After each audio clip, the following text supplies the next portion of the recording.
कभी मिलना कभी बिछुड़ना, कभी रूपोस हो जाना, ये तड़पाने का मोहन ने निराला ढंग निकाला है। ये मोहन का निराला ढंग है, ये तड़पाने का मोहन ने निराला ढंग निकाला है। कभी आता है आसपास, देखो हम रास्ते से जा रहे थे और पीछे से बहुत तेज गाड़ी चली आ रही थी। उसी समय किसी व्यक्ति ने हाथ पकड़कर हमें किनारे खींच लिया और उस गाड़ी के नीचे कुचलने से हम बच गए। अगर गौर से देखोगे, क्या वो भगवान नहीं था जो हमारा हाथ पकड़ हमें बचाने के लिए आया? क्या वो हमारा कन्हैया नहीं है? वो हमारा गोविंद नहीं है? हम भूखे सो गए, माँ के रूप में जिसने भोजन करा दिया हमें आधी रात, वो भगवान नहीं है? पर कभी मिलना कभी बिछुड़ना, कभी रूपोस हो जाना, ये तड़पाने का मोहन ने निराला ढंग निकाला है। श्री सुखदेव मुनि कहते हैं, परीक्षित अभी तो मिले और अभी छुप भी गए और मैया को पता भी नहीं चला। मैया यशोदा तो कहती है कि मेरे लाला ने माटी नहीं खाई, जाके मोरे में कछु नहीं है, और लाला को गोदी में उठा के ले गई। ऐसी सब लीला हो रही है। अपने हाथों से मैया यशोदा कृष्ण की सेवा करती हैं। धीरे से कन्हैया बड़े हो रहे हैं। आज मैया यशोदा लाला को अपना दुग्ध पिला रही थी और चूल्हे पे धरे दूध के उबल कर गिरने की खबर आई तो मैया लाला को पटक के चली गई दूध उतारवे के टाइम। भैया, भगवान तुम्हारे पास होंगे तो संसार तो तुम्हें बहाने बहाने से बुलाएगा। ये जीव की गलती है कि वो भगवान को पटक के चला जाता है संसार को बचाने के लिए। ठाकुर जी को ये अच्छा नहीं लगता, भगवान को ये अच्छा नहीं लगता कि कोई मेरा होकर और फिर मुझसे हाथ छुड़ा कर जाए। ये ठाकुर जी को बिल्कुल पसंद नहीं। इसलिए ठाकुर जी ने वो मैया यशोदा के दादी सासू के जमाने की जो मटकी धरी, सो एक लोड़ा उठाया और धड़म दे सीधे मारा। मटकिया फूट गई और मैया तो छड़ी लेकर आई कि लाला ने मटकी फोड़ दी है, मैया डांटेगी, मैया मारेगी। कन्हैया ने बहुत कही मैया मत मार, मैया मत मार, लेकिन मैया यशोदा ने तो लाला को ऊखलसू बांध दिया। ऊखलसू बांधो है, रस्सी 2 अंगुल छोटी होती थी तो कहते हैं सुमातु स्वर्ण गात्राय विस्त्रस्य कवरस्त्रज दृष्टवा परिश्रम कृष्ण कृपया आसी स्वबंधने। जब मैया बांधती बांधती और रस्सी 2 अंगुल छोटी हो जाती तो कन्हैया खुद अपना पेट पिचका कर बंध गए। कारण भगवान को अच्छा लगता है अपने भक्त के बंधन में बंधने में, अच्छा लगता है ठाकुर जी को। जो भगवान के बंधन में बंध जाता है, भगवान उसके बंधन में बंध जाते हैं। ये तो अटूट सत्य है। ये ऊखल है तो खल, लेकिन ये जो ऊखल है ये जब ठाकुर जी से बंध गया तो था तो खल, लेकिन जिस दिन ये ठाकुर जी से बंधा उस दिन ये औरों के बंधन खोलने के लिए चल पड़ा। तो ठाकुर जी ने कहा कि ठहर भाई ठहर, मुझे आगे चलने दे, फिर तू कुछ करियो। तो ठाकुर जी आगे चले और आगे चले तो क्या किया, दो वृक्ष खड़े थे यमलार्जुन के। सो भगवान उस दोनों वृक्ष के बीच में से कमर पिचका के निकल गए। तो जैसे ही ठाकुर जी निकले ऊखल फंस गया। तो भगवान बोले तुझे बड़ा शौक आया था ना बंधन खोलने का, अब खोल बंधन। और ठाकुर जी ने जैसे ही सहारा दिया ऊखल को, उस ऊखल की चोट से यमलार्जुन के दोनों वृक्ष गिर पड़े। और ये नारद जी के श्राप से श्रापित थे नलकुंवर। इन नलकुंवर ने ठाकुर जी की स्तुति गाई। भगवान करुणा के सागर हैं, भगवान प्रेम के सागर हैं। एक बार परमात्मा की रहम नजर हमें मिल जाए, एक बार अगर उसकी टेढ़ी नजर हमारी ओर हो जाए, हमारी जिंदगी कुछ नई हो जाए।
देहा स्वात्मेन्द्रियेश्वरः त्वमेव कालो भगवान् विष्णुरव्यय ईश्वरः। स्तुति गाई नल कुंवर ने। नमः परम कल्याणम नमः परम मंगलम। बड़ी प्यारी स्तुति गाई। हे प्रभु, हे जगदीश्वर, यदूनाम पतये नमः।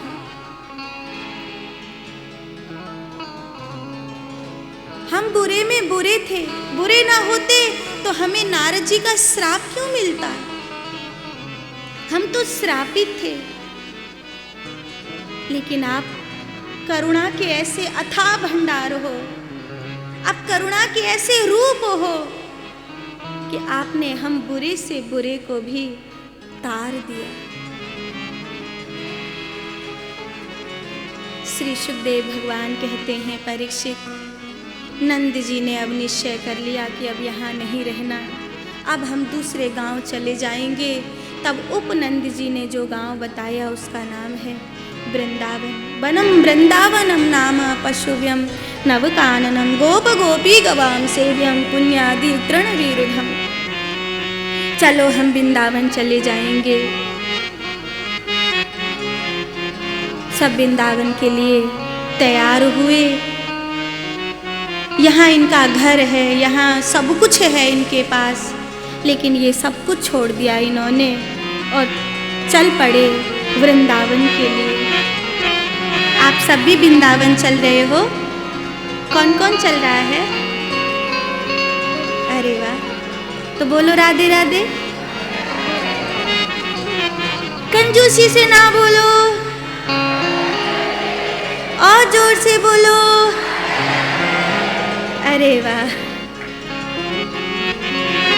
वृंदावन। अरे मन चल वृंदावन धाम,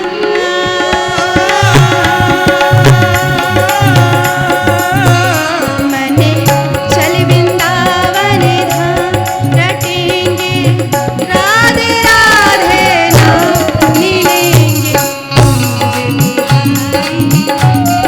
ओढ़ के कांवर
अपने मन को लेकर जा रहा है तो कहो अपने मन से, चल कोई किराया भाड़ा ना लगेगा, हवाई जहाज में बैठ के जा तो ही किराया भाड़ा ना लगेगा। अरे मन चल वृंदावन,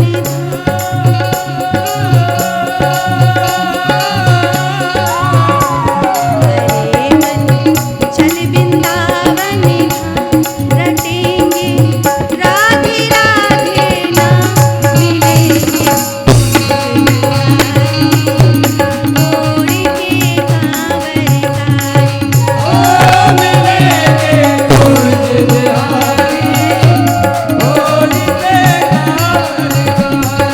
हाँ मिलेंगे काके बिहारी, संग में राधा प्यारी।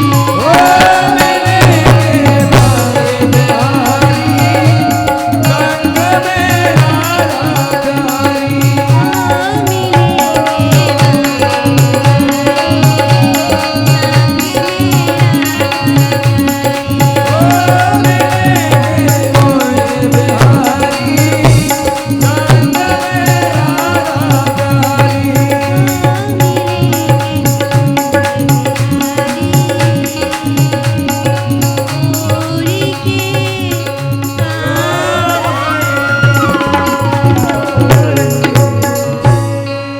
राधे राधे राधे राधे।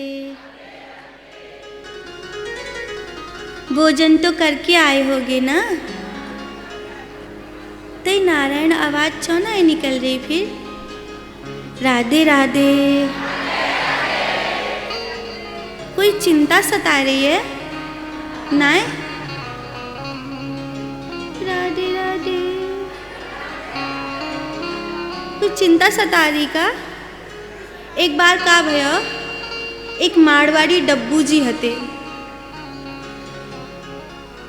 तो मारवाड़ी सेठ डब्बू जी,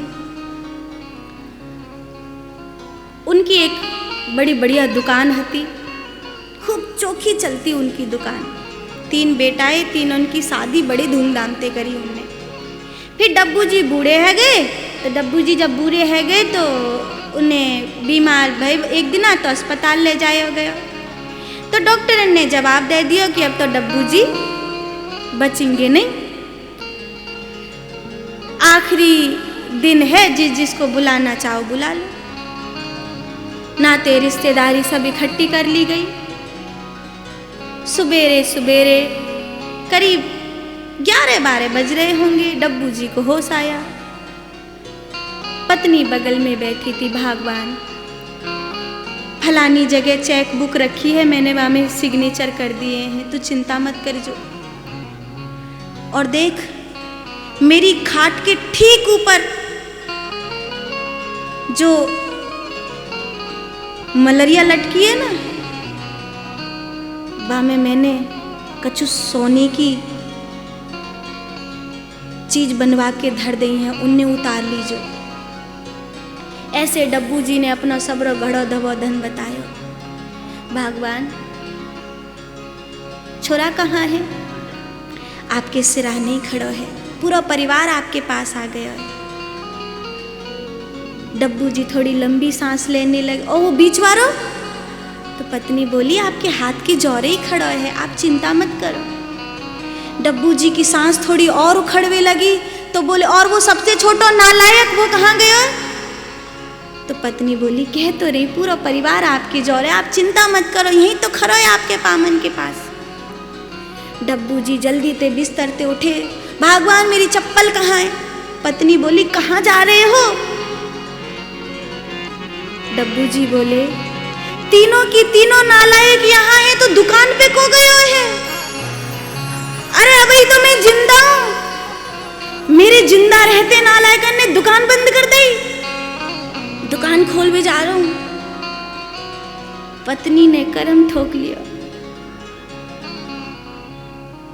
ऐसी कोई डब्बू जी वाली चिंता तो नहीं सता रही ना, है ना? बोलो राधे राधे। अब कुछ ठीक है। वृंदावन आए ब्रजवासी और यहाँ अपने छकड़ों के नीचे रहनवास आरंभ किया।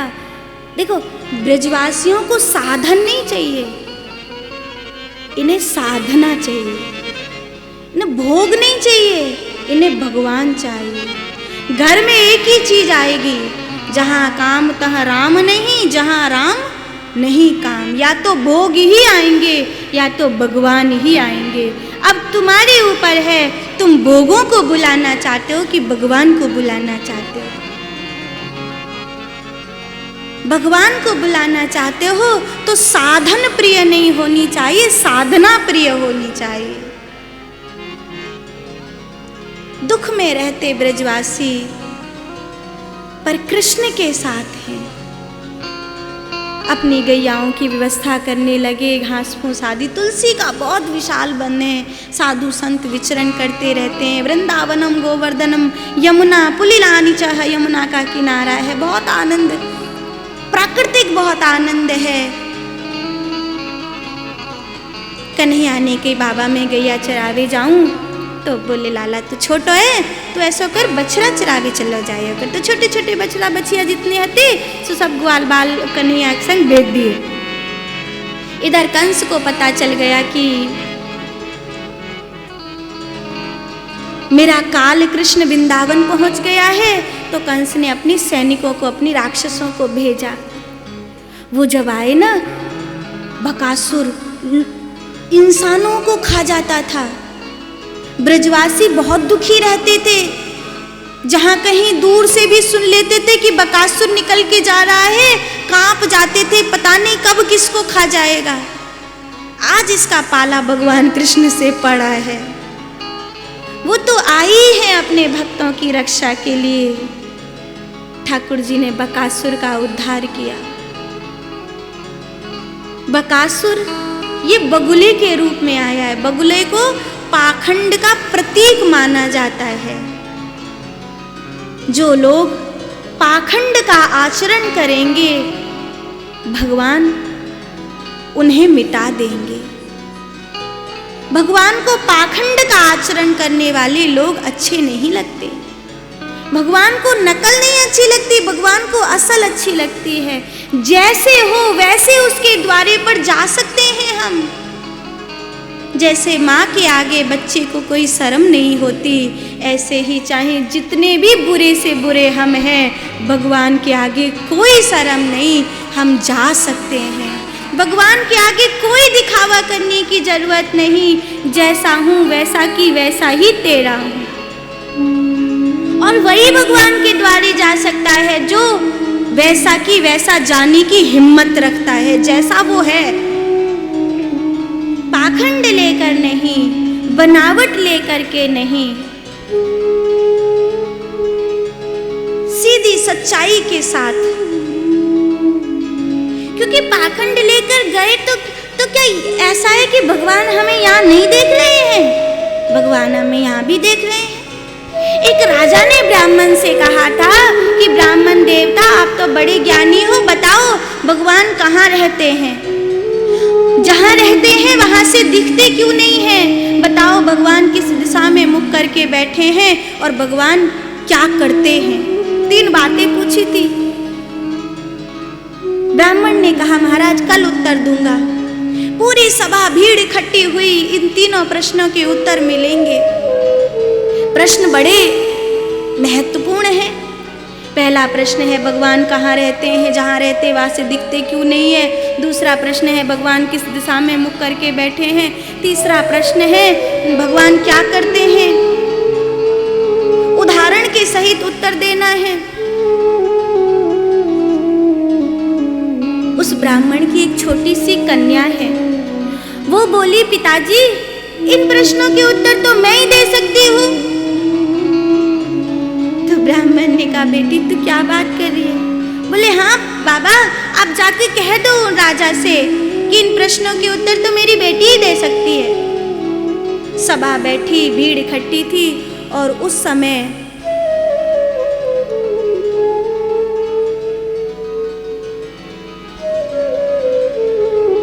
राजा ने ब्राह्मण से पूछा बताओ महाराज, बताओ ब्राह्मण देवता, मेरे प्रश्नों के उत्तर दो। ब्राह्मण देवता ने कहा, महाराज इन प्रश्नों के उत्तर मेरी बेटी देगी। बुलाया जाए, ब्राह्मण की कन्या को बुलाया जाए। वो छोटी सी कन्या आई। राजा ने मुस्कुराकर कहा, बेटी तू हमारे प्रश्न का उत्तर देगी? हाँ महाराज, मैं आपके प्रश्न का उत्तर दूंगी, कहिए। तो राजा ने कहा, पुत्री मेरे हृदय का प्रश्न है, पहला प्रश्न है कि भगवान कहाँ रहते हैं और जहाँ रहते वहां से दिखते क्यों नहीं हैं? तो उस ब्राह्मण की कन्या ने कहा, महाराज एक दूध का भरा हुआ बड़ा बर्तन मंगाइए। दूध का भरा हुआ बड़ा पात्र मंगाया गया। वो कन्या कहती है, महाराज इस दूध में घी है? राजा कहता है, हाँ है। महाराज दिख क्यों नहीं रहा है? बेटी कैसे दिखेगा? पहले इस दूध को जमाना पड़ेगा। जब ये दूध जम जाएगा, दही हो जाएगा, तब इसे मथानी से बिलोना पड़ेगा। फिर जब बिलोएंगे तो इसमें से माखन निकलेगा। मट्ठा अलग हो जाएगा, माखन अलग हो जाएगा। फिर उस माखन को धीमी आंच पर जलाया जाएगा, तब घी निकलेगा। वो कन्या कहती है, महाराज जैसे इस दूध में घी है किंतु एक लंबी प्रक्रिया के बाद ही दिखाई देगा, ऐसे इस जगत में परमात्मा है, एक भक्ति की प्रक्रिया के बाद ही दिखाई देगा। राजा बहुत खुश हुआ, आनंदित हुआ। साधु साधु, उत्तम उत्तर है। दूसरा प्रश्न, भगवान किस दिशा में मुख करके बैठते हैं? वहाँ एक दीप जला हुआ था। वो कन्या कहती है, महाराज इस जलती हुई ज्योति को गौर से देखिए और बताइए इस जलती हुई ज्योति का मुख किस ओर है? वो राजा मुस्कुराया, पुत्री जलती हुई ज्योति का मुख तो 10 दिशाओं में है। तो वो कहती है ब्राह्मण की कन्या, महाराज पक्का है आपको कि इस जलती हुई ज्योति का मुख 10 दिशाओं में है? हाँ बेटी, इसका मुख तो सब ओर है। तो वो कन्या कहती है, महाराज जैसे इस जलती हुई ज्योति का मुख सब ओर है, ऐसे परमात्मा का मुख सब ओर है, कहीं एक जगह नहीं कहा जा सकता। तीसरा प्रश्न, भगवान क्या करते हैं? सब उत्सुक होकर बैठे थे कि कन्या ऐसा ही कोई सुंदर सा उत्तर देगी, पर वो बोली, महाराज मैं बोलते बोलते थक गई हूँ, अरे कहीं मेरे बैठने की व्यवस्था तो करिए। राजा ने कहा, क्षमा, मैं तो स्थान की पूछना भूल गया। पुत्री तुम कहाँ बैठना पसंद करोगी? तो उस कन्या ने कहा, मैं यहाँ कहीं साधारण जगह पे नहीं बैठूंगी, मैं आपकी राजगद्दी पर बैठूंगी। राजा उस कन्या से प्रभावित था, खुद खड़ा हो गया, उस कन्या को राजगद्दी पर बिठा दिया। वो कन्या बोली, महाराज खाली बैठी अच्छी नहीं लग रही हूँ, मुकुट तो मेरे सर धरिए। राजा ने अपना सिर का मुकुट उतार कर उस कन्या के हाथ में धर दिया, राजदंड दे दिया, राज मुद्रिका दे दी कि अब तू बहुत सुंदर लग रही पुत्री, अब तो बता भगवान क्या करते हैं। और वो कन्या मुस्कुराई कि अभी भी आपको पता नहीं चला कि भगवान क्या करते हैं? अरे पल भर में उसने राजा को रंक की जगह खड़ा कर दिया और रंक को राजा की जगह बिठा दिया, और अभी भी आपको कहते हो आपको पता नहीं चला कि भगवान क्या करते हैं? ये भगवान ही तो कर रहे हैं। आप किसी के लिए अपना सिंहासन छोड़ सकते हो क्या? भगवान कहाँ नहीं है, वो सब जगह है।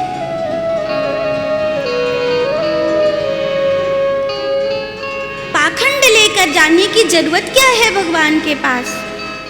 जैसे हो वैसे ही जाओ ना। पाखंड लेकर जाने की, बनावट लेकर जाने की कोई जरूरत नहीं भगवान के पास। भगवान को बनावट अच्छी भी नहीं लगती, भगवान को पाखंड अच्छा भी नहीं लगता। मैया बाप के सामने बच्चे को ये दिखाने की जरूरत नहीं कि वो बहुत पढ़ा लिखा है।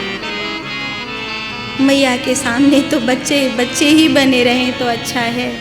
भगवान के सामने हम जैसे हैं वैसे की वैसे ही बने रहें तो अच्छा है।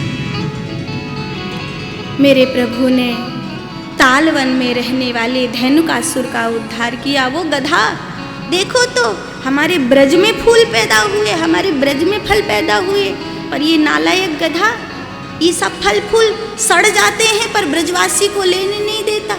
दुष्ट राक्षस छीन छीन ले जाते हैं इससे।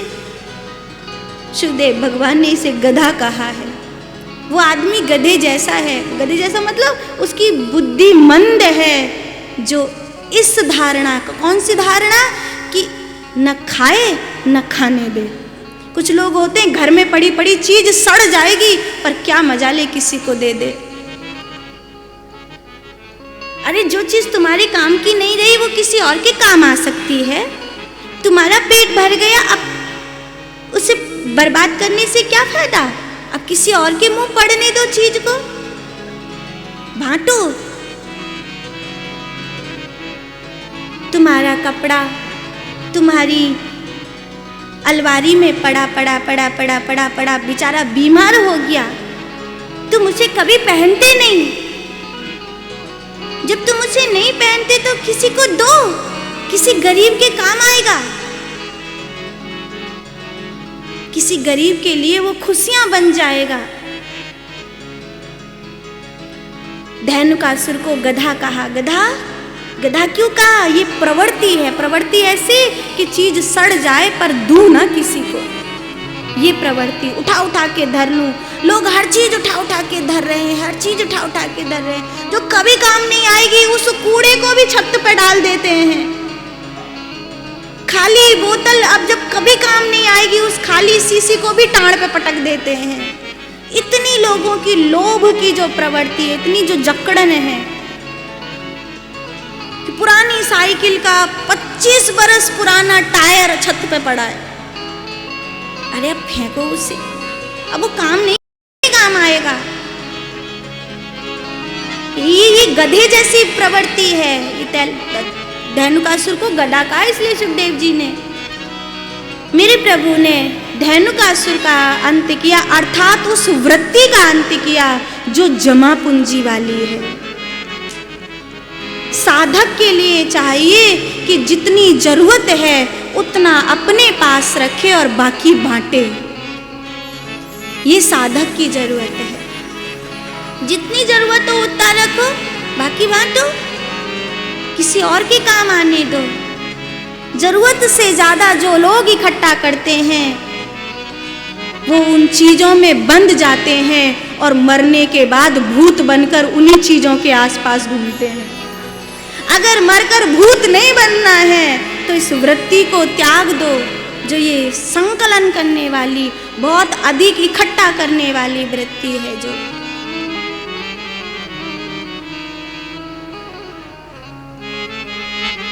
भगवान किसी को कम नहीं देते, भगवान सबकी जरूरत पूरी करते। इसलिए क्या जरूरत है बहुत ज्यादा इकट्ठा करने की। सुखदेव भगवान कहते हैं भगवान ने आघासुर का उद्धार किया और यहाँ ब्रह्मा जी को कुछ भ्रम हो गया था। जब ग्वाल बालों के संग घुल मिलकर ठाकुर जी भोजन कर रहे थे तो ब्रह्मा जी को भ्रम हो गया कि ये कैसा ब्रह्म है। परीक्षा के लिए 1 वर्ष तक ब्रजवासियों को चुरा लिया था ब्रह्मा जी ने, और ठाकुर जी ने 1 वर्ष तक सभी ग्वाल बाल अपने ही रूप से प्रकट किए। और श्री सुखदेव मुनि कहते हैं परीक्षित 40 मंत्रों में ब्रह्मा जी ने आकर ठाकुर जी की स्तुति गाई। नौमीद्यते ब्रपपुसे तडिदम्बराय गुञ्जावतंस परिपे छल सन्मुखाय वन्यस्रजे कवलवेत्र विशाल वेणु लक्ष्म श्री मृदुपते पशुपांगुजाय। भगवान ने अपनी लीला को समेट लिया और ग्वाल बालों को ऐसा लगा कि अभी अभी हम सोकर जगे हैं। उन्हें पता ही नहीं चला कि 1 वर्ष ब्रह्मा जी ने हमें चुराए रखा था। ग्वाल बाल घर लौट कर आए, सारी बातें नंद यशोदा को बताने लगे। ऐसे ऐसे कन्हैया राक्षसों का अंत कर रहे हैं। और अब कन्हैया कहते बाबा अब तो मैं बड़ो है गया हूँ ना, अब मुझे गैया चरावे की अनुमति दे दो, अब मैं गैया चरावे जाया करूँगो। नंद बाबा राजी हो गए। कार्तिक का महीना था, शुक्ल पक्ष की अष्टमी तिथि आई और तब गेरू से गैया की पीठ पर छापे लगाए, सोने की पत्तल से गैयाओं के सींग मढ़े, पूजन करया गैयाओं का, आटे की लौंदा बनाकर खवाए और पहली बार कन्हैया को गोपाल बनाकर गैयाओं के पीछे पीछे भेजा। कन्हैया चल पड़े। उपनंद जी ने बड़ी सुंदर बांसुरी दी है कृष्ण को, बहुत सीखनी नहीं पड़ी। छोटे से कृष्ण, वो नन्ही सी बांसुरी, और उपनंद जी को वो बांसुरी कहाँ से मिली? वो बांसुरी एक बांस के झुंड पर बनी बनाई ही पड़ी थी, उसको लाए थे और वो कृष्ण को भा गई। वही बांसुरी कृष्ण बजाते हैं और वो बांसुरी साक्षात माँ भगवती सरस्वती वहाँ विराजित होती हैं।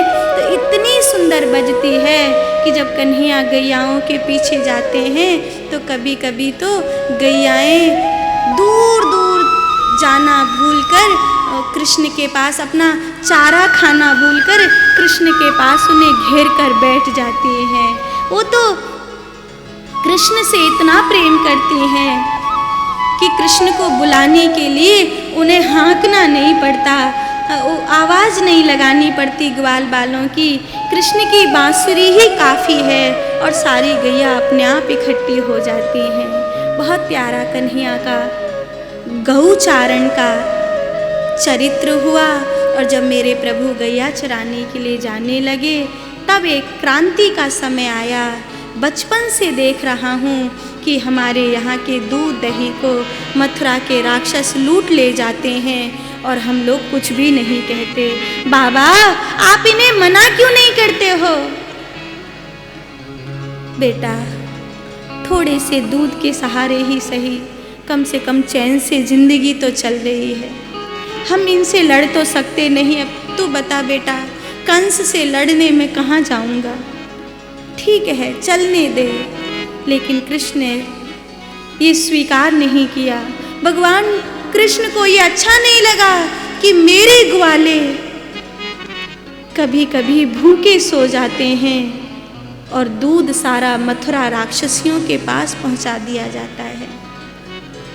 कोई दूध से नहाए और कोई दूध के बिना भूखा सोए, ये परमात्मा को स्वीकार नहीं हुआ। और भगवान कृष्ण ने अपने ढंग से कि मेरे बाबा पर और मेरे जो ब्रजवासी हैं उन पर कोई संकट ना आए, इस ढंग से एक बालकों की सी लीला करी। सब ग्वाल बाल इकट्ठे कर लिए और बोले कि तुम मेरे साथ मेरी लीला में सहयोगी बनोगे?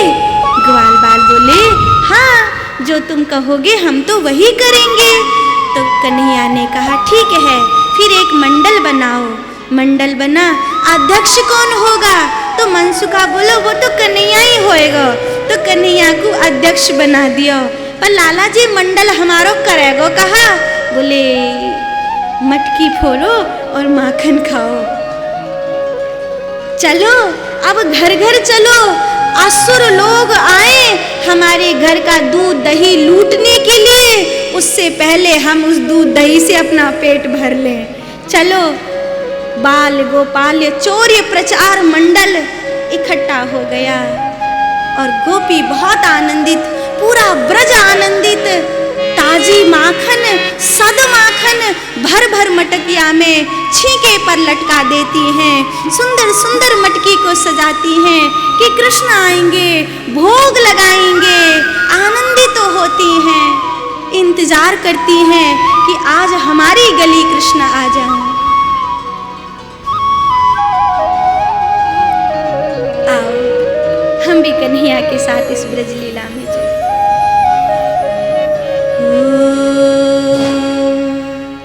आयो आयो रे मारो मदनी गोपाल, आयो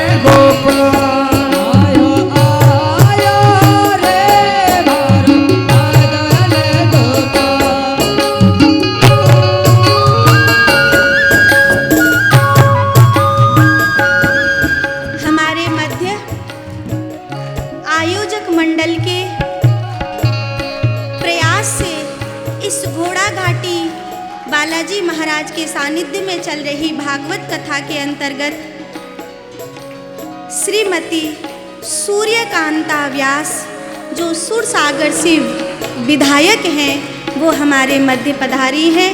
हम लोग उनका स्वागत करते हैं।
श्रीमती सूर्यकांता जी व्यास विद्या उम्र में भी और हमारे एक कहने पर यहाँ पधारी है आप सभी के लिए, और माँ ज्ञानमूर्ति जी के दर्शन और जोरदार तालियों से स्वागत किए भैया। श्री राधे। हमारे मुस्लिम समाज की सबसे बड़ी स्तंभ और करीब 6 एमएलए के पद पर जीत चुकी हैं आप सभी के प्रयास से, और मेरे ख्याल से घोड़ाघाटी बालाजी में प्रथम बार पधारी हैं और इस गिरिराज जी की झांकी में शामिल हुई है और गुरु माँ का आशीर्वाद लिया है।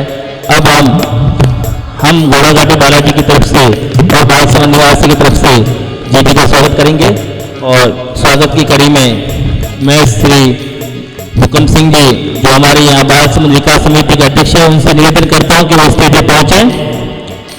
श्री पोखराज जी सांकला, श्री भवनलाल जी पवार,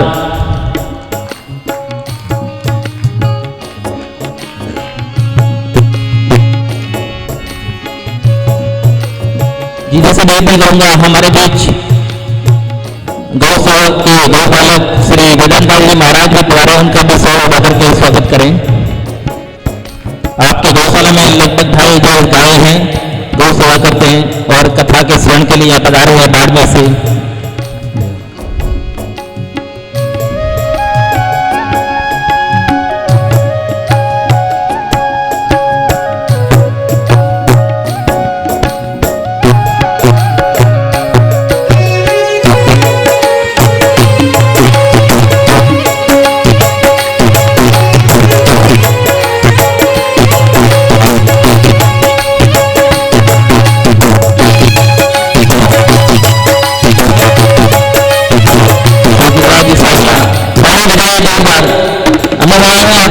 नहीं पहुंच रहे हैं, ये सभी आपके हाथ हैं इस मंच पर।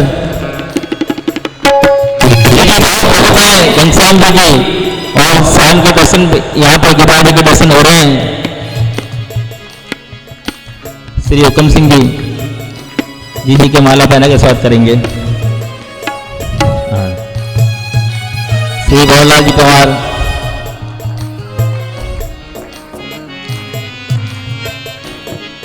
श्री राजेंद्र जी व्यास से निवेदन करूंगा कि वो भी माला पहना करके जी का स्वागत करें।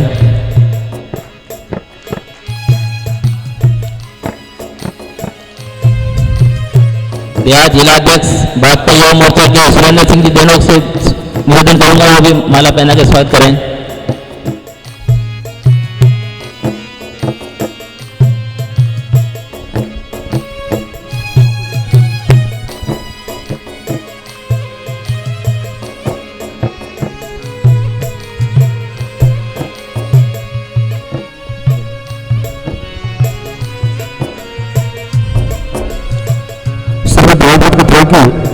आयुर्वेदिक संतोष कुमार जोशी जी उनसे निवेदन माता जी का माला बना करके स्वागत करें।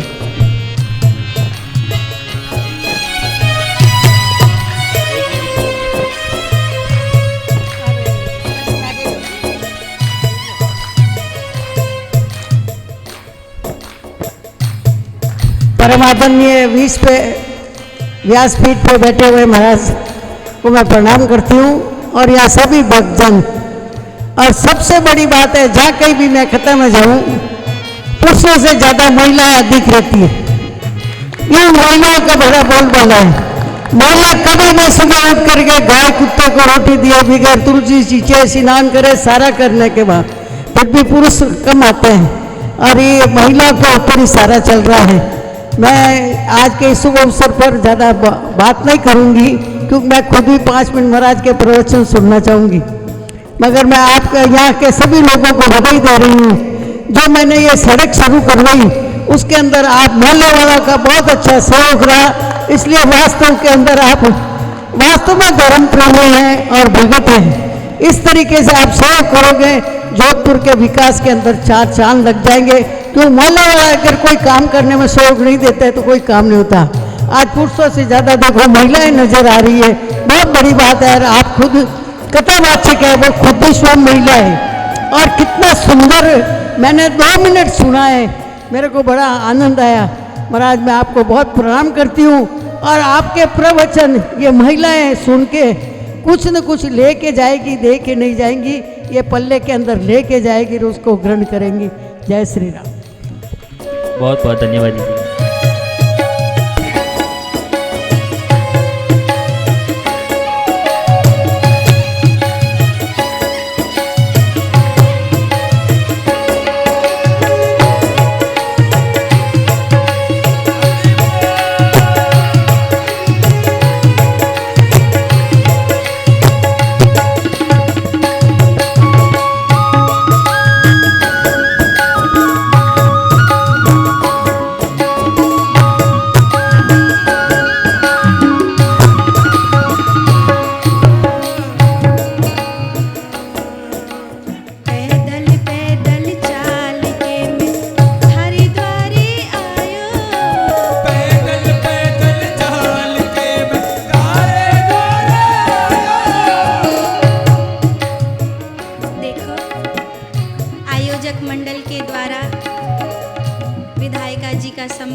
बाहर का विकास भी चाहिए और भीतर का विकास भी चाहिए।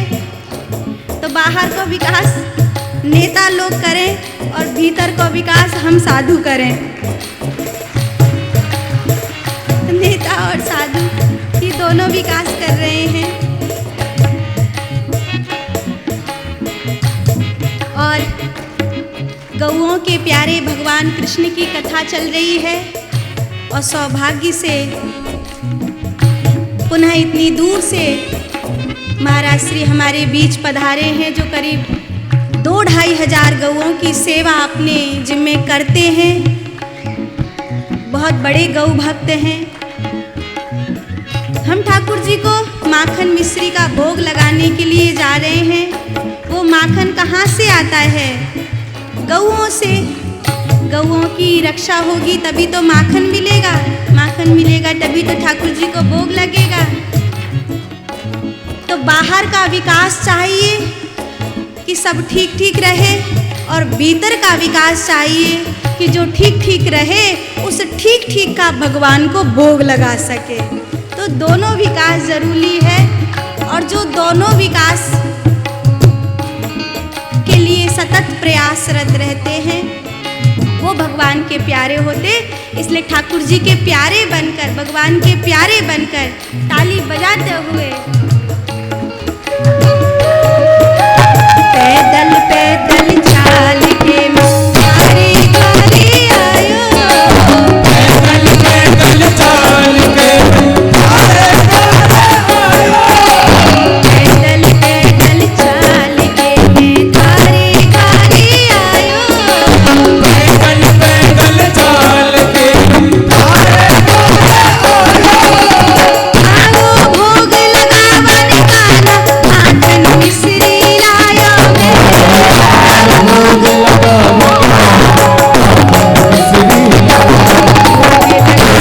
आओ जी राम रानी गोपाल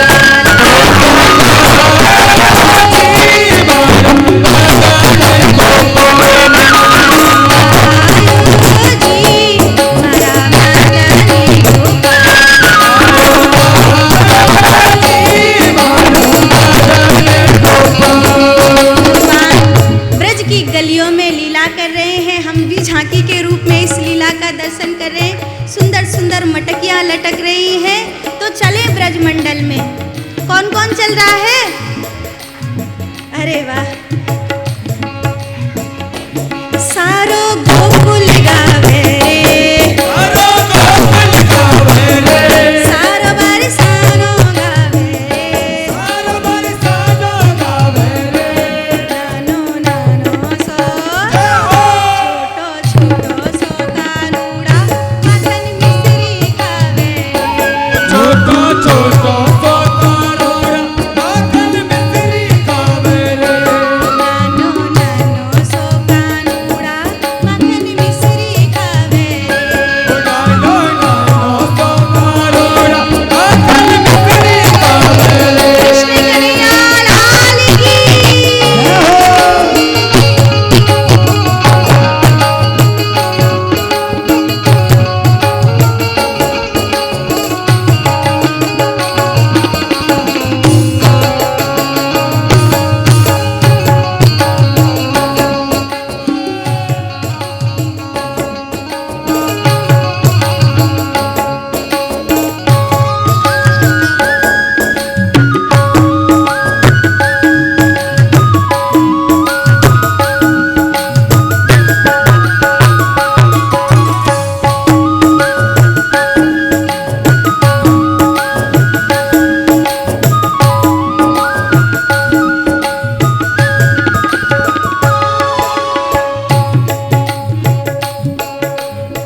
लड़े तो किससे लड़े? अरे छोटे छोटे बालकों ने खेल कर दिया है। नन्हे नन्हे बालक मटकी तोड़ माखन खा जाते हैं, तो अब कौन क्या करे? बड़ी प्यारी लीला हो रही है और एक गोपी के घर ऊंची सी मटकिया में माखन धरा है और ग्वाल बाल कन्हैया से कहते, लाला आज तो जेई माखन चाहिए।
सामने जैन साध्वी प्रतिभा जी पावनी पधारी है बॉम्बे से।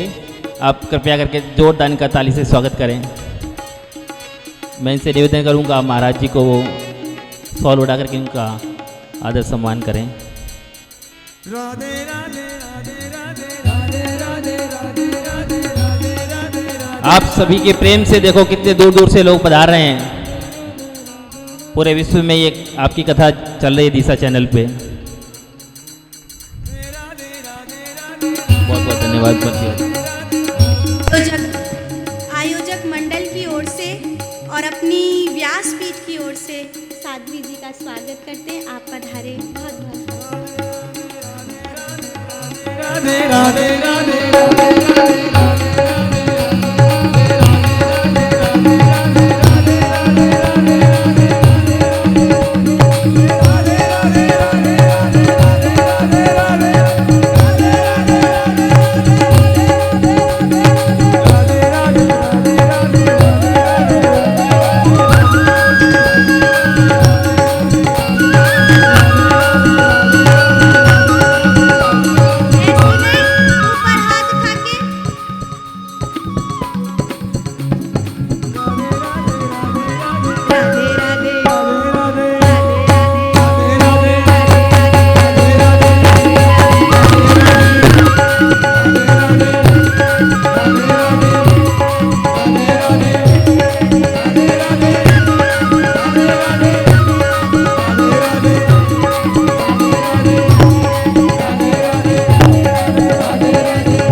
राधे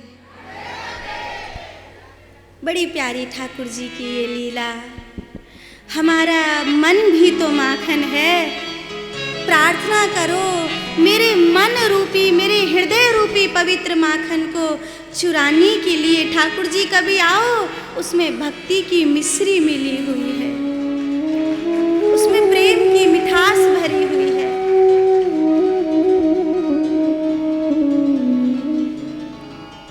ऐसे मेरे कन्हैया लीला करते। एक बार क्या हुआ, कंस ने सोचा कि मेरे राक्षस कृष्ण को नहीं मार पाते तो क्या हुआ, मैं अब ऐसी चाल चलूंगा जो सर्प भी मर जाए और लाठी भी न टूटे। अर्थात अब मैं मेरे किसी राक्षस को नहीं भेजूंगा, अब मैं कालिया नाग के हाथों कृष्ण को मरवाऊंगा। बड़ा भयंकर षड्यंत्र किया कंस ने। यमुना से कटी हुई वो देह, वो जल है जहां कालिया नाग रहता है। कालिया नाग यहाँ इसलिए रहता है क्योंकि सौभरी ऋषि का यहाँ पे श्राप है और गरुड़ यहाँ नहीं आ सकता। अक्सर कहीं जाता है तो गरुड़ सताता है, और गरुड़ और नागों की जो दुश्मनी की कहानी है वो बड़ी पुरानी है, सब जानते हो उस कहानी को। तो यहाँ पर गरुड़ नहीं सताएगा, इसलिए सौभरी ऋषि ने गरुड़ को श्राप दे रखा, यहाँ नहीं आ सकता। इसीलिए वो जो कालिया नाग है वो यहाँ छुप के रहता है, पर है तो जहरीला, है तो विषैला, तो उसके कारण पूरा जल जो है विषैला हो गया है। देखो तो जो विष से भरा हुआ है उसके लिए कृष्ण, उसके लिए गोविंद आज स्वयं अपने प्राणों को दांव पर लगा रहे हैं।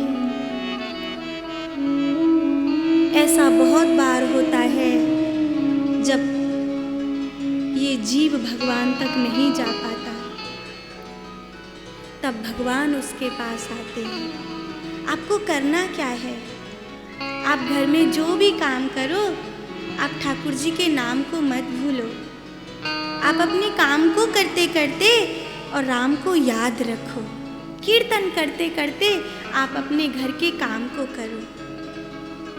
कीर्तन बढ़ेगा तो आपको जो आपकी आत्मा है, उस स्वात्मा की, उस आत्मा राम की अनुभूति होगी। फिर आप ध्यान पर बैठोगे। ध्यान कैसे लगाया जाता है उसकी विधि नहीं पता, तो फिर आप कोई साधु संत को ढूंढोगे जो ध्यान की विधि बताते हैं। फिर आप तीर्थ में जाओगे, आप सत्संग में जाओगे और धीरे धीरे धीरे धीरे आपकी जो जिंदगी है वो परमात्मा के रास्ते पर आ जाएगी, प्रभु के रास्ते पर आ जाएगी।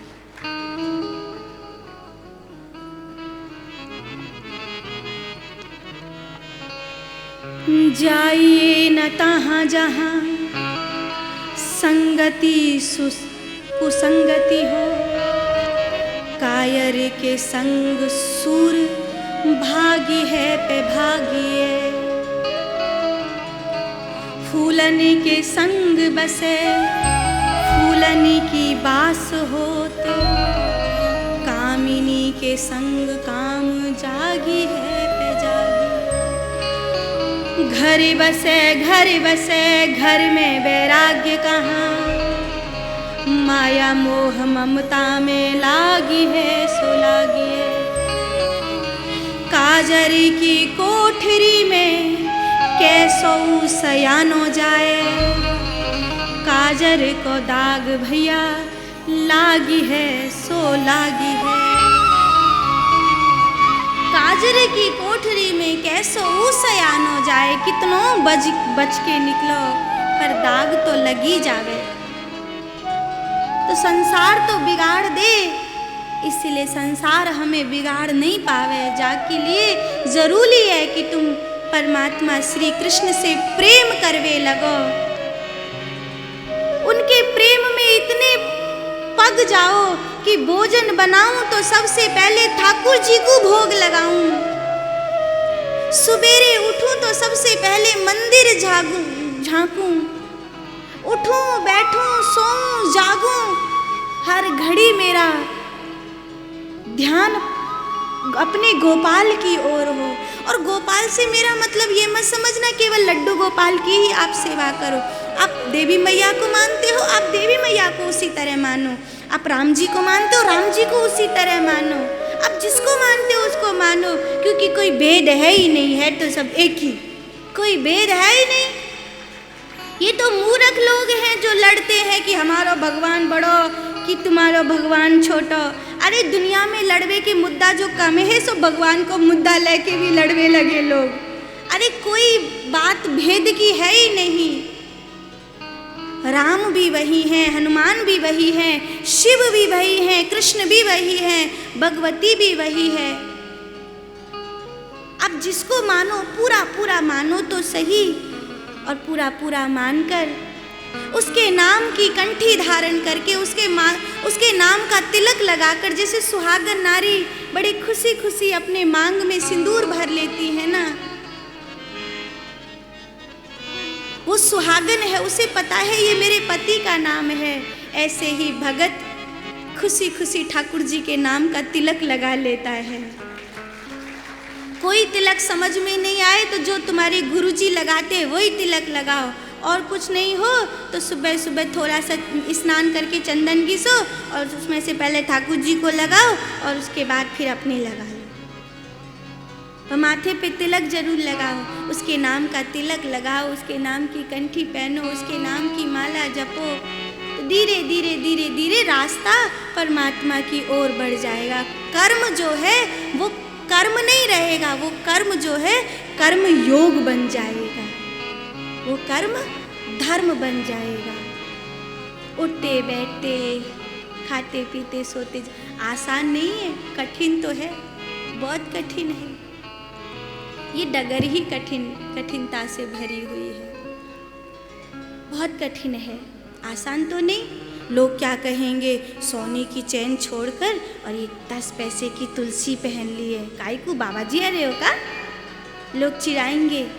शादी पार्टी में ऐसे जाएंगे तो लोग क्या कहेंगे, माथे पे तिलक लगाएंगे, लोग क्या कहेंगे, हमें चिंता है। जब भी तुम्हें ये चिंता सताए कि लोग क्या कहेंगे, तो वो गीत है ना, वो याद कर लेना, कुछ तो लोग कहेंगे, लोगों का काम है कहना। तो लोग तो कुछ न कुछ, आप आंख उठा के चलोगे, लोग कहेंगे बड़ा अहंकारी है गया है। आप झुका के चलेंगे, लोग कहेंगे जरूर का जो पाप की होएगा, जो हमारे आंख झुका के धरे हमेशा। आप इधर उधर देखोगे, लोग कहेंगे बड़ा चंचल है गया कि आँख ठहरे ही नहीं है। आप आँख फोड़ लोगे तो लोग कहेंगे क्यों भैया तो भोग नहीं पड़े है, क्यों भैया तो भोग नहीं पड़े। कुछ तो लोग कहेंगे, लोगों का काम है कहना, या तो लोगों का काम ही है कुछ न कुछ कहना। लोगों की परवाह मत करना, परवाह इस बात की करना कि प्रेम गोविंद से हो जाए, क्योंकि एक बार उससे प्रेम हुआ तो फिर कभी ये रंग छूटेगा नहीं, कभी नहीं छूटेगा। अब जितना छुड़ा लेना नहीं छूटे। दुनिया इतना दुख देती है तब भी ठाकुर जी के रंग को छुड़ा नहीं पाती है। कम दुख नहीं दिए हैं, नरसिंह मेहता को लोगों ने एक एक रोटी के लिए तरसा दिया था। कम दुख नहीं दिए दुनिया ने, बहुत दुख दिए हैं, पर एक बार रंग लगा तो भक्त कहता है अब छूटता नहीं, अब छुड़ाऊं तो ही नहीं छूटता। वो कहता है कि मेरी तो हमेशा ही कोशिश नाकाम रही है, पहले तुझे पाने की और अब तुझे भुलाने की। मेरी तो हमेशा ही कोशिश नाकाम रही है, तो पहले पाना कठिन और फिर भुलाना कठिन, पहले उससे प्रेम करना कठिन। लोग कहेंगे क्या ये मूर्ति से प्रेम करते हो, अरे ये खाती तो नहीं, फिर क्यों इतने बढ़िया बढ़िया भोजन बनाकर इसे खवाते हो। लेकिन उन लोगों को नहीं पता कि ये खाती है कि नहीं खाती मूर्ति, पर हमें पता है। अरे किसी कर्मा से पूछो कि मूर्ति खाती है कि नहीं खाती है, लोगों को क्या पता है। कर्मा से पूछ के देखो तो बताएगी कि मूर्ति खाती है कि नहीं खाती है।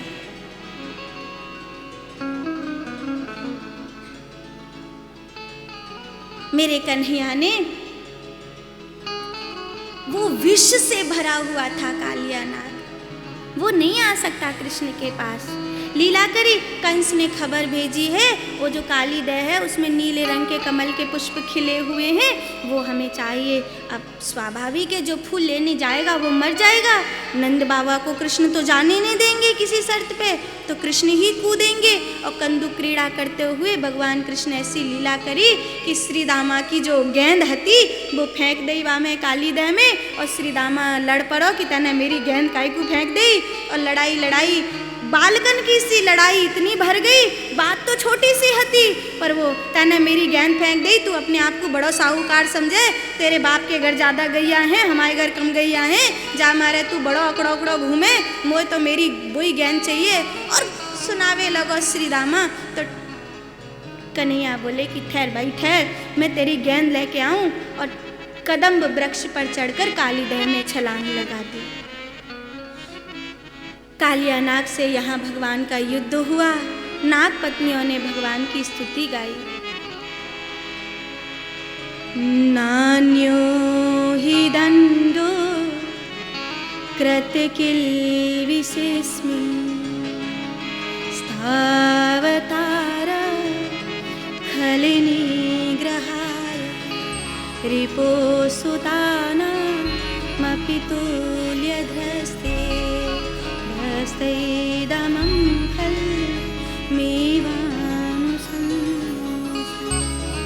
भगवान ने कालिया नाग के फनों पर नृत्य किया। नारद जी ने बड़ा हल्ला मचाया, ठाकुर जी नृत्य कर रहे हैं, अरे भाई कोई गाओ कोई बजाओ, अरे कोई ताल दो कोई सुर दो। और तांडव गति मुंडन पर थिरतत बनवारी, फम फम फम फनन ऊपर नाचत गिरधारी। बड़ा सुंदर नृत्य हुआ। इधर आबाल वृद्धा वनिता सर्वे अंग पशुवृत्तयः निर्जग्नु गोकुलादीन कृष्ण दर्शन लालसा। गोपी ग्वाल सब भगवान कृष्ण की दर्शन की लालसा से व्याकुल हो गए थे और व्याकुल होकर मानो खुद ही काली डैम में डूब जाना चाहते। तब दाऊ जी ने उन्हें रोका कि छोटा सा कालिया नाग क्या बिगाड़ेगा, अरे मुझ जैसे सहस्त्र फन वाले सर्प पर तो वो शयन करते हैं, ये तो बड़ा छोटा कालिया नाग है। भगवान कृष्ण पुनः प्राप्त हुए। कालिया नाग ने सब ब्रजवासियों को प्रणाम किया कि मेरे कारण आपको बड़ा दुख रहा, मैं यहाँ से चले जाऊँगा, पर ठाकुर जी कहाँ जाऊँ? तो भगवान ने कहा जाओ रमणक द्वीप में जा कर के रहना, वहाँ तुम्हें मेरा गरुड़ नहीं सताएगा। भगवान कोई सेवा बता देते, क्योंकि जब तक सेवा कोई नहीं करे तब तक कैसी पूजा, कैसी भक्ति, कैसा मानना। हम गुरु के आश्रम पर जाएं और बड़े साहूकार की तरह जाके सोफा पे बैठ जाएं, कुर्सी पे बैठ जाएं, नहीं, कुछ सेवा करो, कुछ सेवा करो। मेहमान बनकर नहीं जाओ भगवान के घर, मेहमान बनकर मत जाओ गुरुओं के घर, संतों के घर। थोड़ी थोड़ी अपने इन हाथों से सेवा करो, भोजन की सेवा करो, अन्य जो भक्त आ रहे उनके बैठने की व्यवस्था करो। तुमसे जो बन पड़ता हो वहाँ गुरु आश्रम में, प्रभु के मंदिर में करो। ठाकुर जी के मंदिर में फूल चढ़ाने का जितना पुण्य होता है, ठाकुर जी के मंदिर में झाड़ू लगाए आने का भी उतना ही पुण्य होता है, कहीं उससे ज़्यादा पुण्य होता है। सेवा करो, इन हाथों से सेवा करो। भगवान के आगे, गुरु के आगे, संत के आगे छोटे बनकर सेवा करो। आपने गुरुद्वारों में देखा है, गुरुद्वारों में सरदारों को देखना, पंजाबी मैयाओं को देखना, बड़ी बड़ी अरबपति खरबपति घर की महिलाएं, वो इतने बड़े बड़े साहूकार जो करोड़ों की तो गाड़ी में घूम रहे हैं, लेकिन गुरुद्वारे में लंगर खवा रहे हैं, लोगों की जूते उठा रहे हैं, सेवा कर रहे हैं। संतों की सेवा करो, गुरुओं की, भगवान की सेवा करो, अपने बड़ों की सेवा करो। सेवा बहुत बड़ा धर्म है। सेवा एक विश्वास है कि हमारी सेवा की जो खबर है भगवान तक पहुँचेगी। कालिया नाग कहता है सेवा क्या करूँ मैं सेवा, ठाकुर जी मुझे कोई सेवा दो। तो भगवान ने कहा कि जाओ नीले रंग के कमल के पुष्प ये कंस को दे आना, कहना नंद बाबा ने भेजे हैं। लेकर चल दिए। कालिया नाग उन पुष्पों को लेकर के चला कंस के दरबार में, और जब पहुंचा कि नंद बाबा ने ये भेजे हैं, तो कंस तो सिर पे हाथ धर के बैठा। तो सैनिकों ने पूछा क्या हुआ? बोले हुआ क्या, जिस कृष्ण को मैं मारने का जतन कर रहा था, अरे कालिया नाग उस कृष्ण की चाकरी करता है। जिस कालिया नाग से मैं भी डरता था वो इसकी नौकरी करता है, मैं इसे कैसे मारूंगा? और फिर उसने ब्रज में आग लगवा दी और मेरे प्रभु ने उस दावाग्नि का पान किया। ऐसे ठाकुर जी लीला कर रहे हैं। और श्री सुखदेव मुनि कहते हैं मेरे प्रभु ने चीरहरण की लीला करी, अर्थात कृष्ण रूपी ईश्वर ने गोपी रूपी जीव के अज्ञानता रूपी वस्त्रों को चुराया, और जब गोपियों ने मांगा तो उस बुद्धि में ज्ञान भरकर उन्हें लौटा दिया है। गोपियों ने भगवान के लिए युगल गीत गाया। मेरे कन्हैया रोज गैया चराने जाते, लौट करके आते। एक बार ठाकुर जी ने यज्ञ पत्नियों पर कृपा करी, और आज करीब करीब 7 बरस की उम्र थी कन्हैया की। और अब जब इंद्र पूजा की तैयारी हो रही है, तब भगवान कृष्ण बाबा नंद बाबा से कहते, बाबा हम इंद्र भगवान की पूजा नहीं करेंगे, हम गोवर्धन नाथ की पूजा करेंगे, हम गोवर्धन नाथ की पूजा करेंगे। नंद बाबा ने समझाई, लाला तू छोटो है तो ये पतो नहीं है। पर्जन्यो भगवान इंद्रो मेघा सा समूर्तये तेपि वर्षन्ति भूतानां प्राणिना जीवनम पयः। इंद्र भगवान की पूजा करें तो वर्षा और खेती ये सब सुचारू चले है।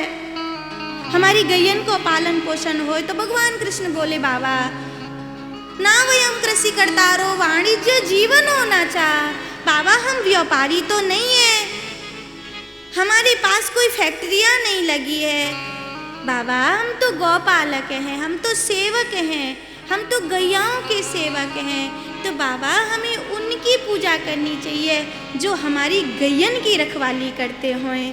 और हमारी गैयन को संवर्धन अगर कोई जा ब्रज में करे तो वो प्रकृति के देवता श्री गोवर्धन नाथ हैं। जालिए हम गोवर्धन जी की पूजा करेंगे। सब ब्रजवासी इकट्ठे हो गए, दूर दूर से सब आ गए।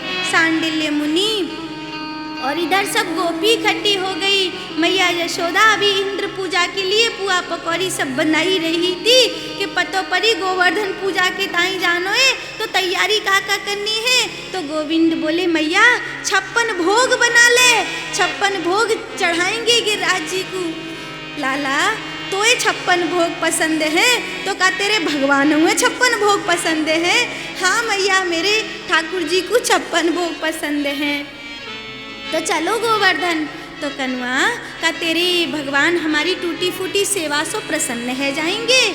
हाँ हाँ है जाएंगे। और लाला अगर इंद्र भगवान नाराज है गए तो वो रक्षा कर लेंगे हमारी? हाँ हाँ रक्षा करेंगे, क्यों नहीं करेंगे। तो एक ब्रजवासी बोलो कि ऐसे ही दर्शन देंगे कि प्रकट है के दर्शन देंगे? तो कन्हैया बोले तुम सच्चे मन से बुलाओगे तो ठाकुर जी प्रकट है के दर्शन देंगे। तो फिर बोले भैया अब देर मत करो, चलो गोवर्धन। और चल पड़े सब गोवर्धन नाथ की। प्रकृति की पूजा भगवान ने करवाई है। जो वहाँ के ब्रज के इष्ट हैं उनकी पूजा ठाकुर जी ने करवाई है। भगवान ने बता दिया कि कर्म और धर्म को एक साथ लेकर के चलना पड़ेगा। और कर्म सुधरेगा जब तुम प्रकृति की रखवाली करोगे, और धर्म सुधरेगा जब तुम अपने विचारों को पवित्र रखोगे। कर्म और धर्म दोनों को साथ लेकर के चलो, इसलिए ठाकुर जी ने गोवर्धन पूजा करवाई। आओ हम सब भी चलें गोवर्धन गिरिराज महाराज की परिक्रमा करवे की टाइम। यहाँ बैठे बैठे ही मानसिक गिरिराज महाराज को ध्यान करें और हमें पता है हमारे गोवर्धन नाथ हमारी पुकार अवश्य सुनेंगे। तो कौन कौन चल रहे हो गोवर्धन? अरे वाह, पक्की बात? पक्का पक्का? अरे वाह। मैं तो गोवर्धन को जाऊं हरावी, नाय माने मेरो मनुआ। मैं तो गोवर्धन को जाऊं मेरे वीर, नाय माने मेरो मनुआ। गोवर्धन को जाऊं हरावी, नाय माने मेरो मनुआ।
दो निमंत्रण।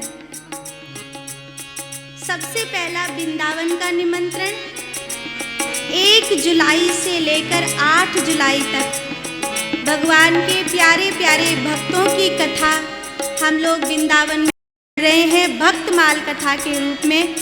उसका आपको निमंत्रण है। कितने तारीख से? कितना? 1 जुलाई से 8 जुलाई तक। टिकट विकट बनवा लेना, तैयारी कर लेना है ना। और दूसरा निमंत्रण ये है कि उसी भक्तमाल कथा में सांझ के समय तो भक्तमाल कथा सुनाएंगे और दोपहर के समय में ब्रज की यात्रा करवाएंगे। तो आपको वो ब्रज यात्रा का निमंत्रण है कि जिसको ब्रज यात्रा में शामिल होना हो, इस बहाने सभी दर्शन हो जाएंगे। वृंदावन, गोवर्धन, बरसाना आदि सभी दर्शन हो जाएंगे 84 कोस के। तो सबको निमंत्रण है। अगर राधा रानी कृपा करे तो पधारिएगा, और जो अभी से फाइनल कर रखे हो कि आएंगे ही आएंगे, ठाकुर जी ने कह दी है, तो वो हरिओम भैया को अपनो नाम फोन नंबर लिखवा दीजो, तो फिर समय आने पर संपर्क हो सकेगा। दूसरा, बद्रीनाथ जी में भी कथा की तैयारी चल रही है। बद्रीनाथ जी की तारीख आज नहीं बताऊं, बद्रीनाथ जी की तारीख बताऊं कल। आज 1 तारीख कौन सी? अरे वाह, बहुत समझदार हो, बहुत अच्छे श्रोता हो। तो चलो, निमंत्रण मैंने दे दिया है, तब तो सशरीर आना, और अभी मानसिक चलो गोवर्धन। यहाँ भगवान कृष्ण, सांडिल्य मुनि, नंद बाबा, ब्रजभान जी, उपनंद जी आदि सब इकट्ठे हो गए हैं। इधर पूर्णमासी प्रोहतानी, रोहिणी जी, यशोदा जी, राधा रानी की मैया कीर्तिदा, सब मिलकर के परिक्रमा आरंभ करें। पहले भोग लगाएं? नहीं, भोग तो यहाँ धर दो, चलो पहले परिक्रमा करें। तो भोग तो धर दियो और परिक्रमा को तैयार हुए। कौन कौन परिक्रमा में चल रहे है?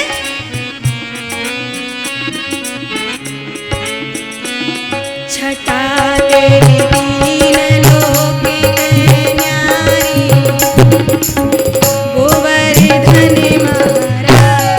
छटा तेरी दीन लोक से न्यारी है, गोवर्धन महाराज।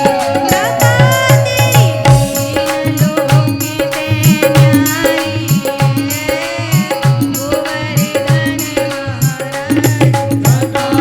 तेरे दीन लोक सो न्यारी है,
संतों का सानिध्य है। और नारायण आप में से जो जो गोवर्धन नाथ की परिक्रमा कर रहे हो तो जी परिक्रमा पामनते नाय है रही है, जी परिक्रमा मनते है रही है तो जामे ताली बजाना अनिवार्य है। जो ताली नहीं बजावेगो बाकी परिक्रमा आगे नाय बढ़ेगी। तो कंजूसी से नाय ऊपर हाथ उठा के गोवर्धन नाथ को ध्यान करते हुए गोवर्धन नाथ की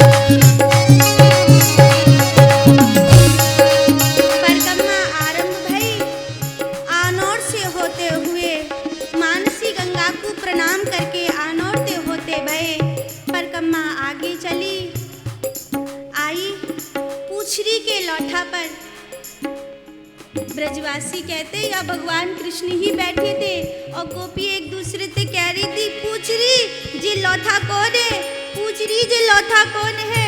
तो उनको नाम ही पड़ गया पूछ रही को लौठा। और अब वो वहाँ के स्थान देवता हैं जो गोवर्धन नाथ की परिक्रमा करे वो पूछ रही के लौठा की जय जयकार अवश्य करे। हम भी परिक्रमा कर रहे हैं, मनते कर रहे हैं पर कर तो रहे हैं। तो बोलिए पूछ रही के लौठा की परिक्रमा आगे बढ़ी और चली जतिपुरा से गिरिराज महाराज को दूध चढ़ाते हुए आगे।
तलहटी में वहीं पहुंच गए जहां से इन्होंने परिक्रमा आरंभ करी थी। हम हमारी मानसिक परिक्रमा यहाँ बैठे बैठे करी है। हमारी परिक्रमा गोवर्धन नाथ को स्वीकार होवे ऐसी प्रार्थना करें और आओ गोवर्धन नाथ को भोग समर्पित करें। यहाँ बहुत सुंदर 56 भोग सजाए गए हैं। पुकारे हे गिरिराज महाराज आओ भोग प्रसाद पाओ। भोग में तुलसी दल चढ़ाएं। भोग में तुलसी दल चढ़ाया गया और पुकारा नाभ्या आसीद अंतरिक्षगुम शिष्ट पद्भ्याम भूमि दिशा स्रोत्रान तथा लोकान कल्पयन्नः। हे गिरिराज महाराज आओ, हे प्रभु आओ। और जब सब ब्रजवासी भाव से पुकारने लगे, पूजन करने लगे, उस समय सांवले सलोने श्री गोवर्धन नाथ वहाँ प्रकट हुए।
जाकी सूरत तो बिल्कुल कन्हैया जैसी है।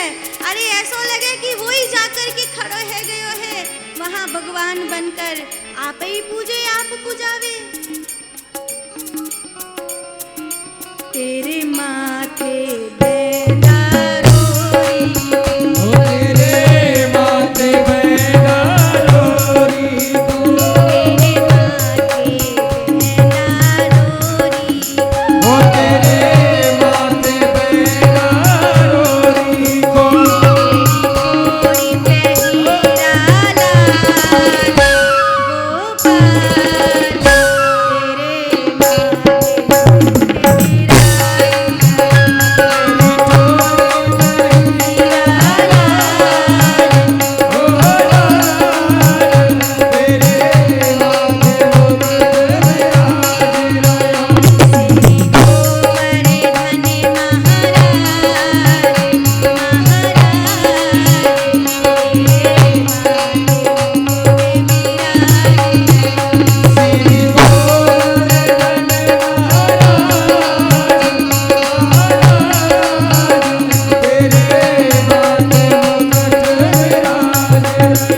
ब्रजवासियों ने बड़े प्रेम से गोवर्धन नाथ की पूजा करी और गोवर्धन नाथ ने आशीर्वाद दिया।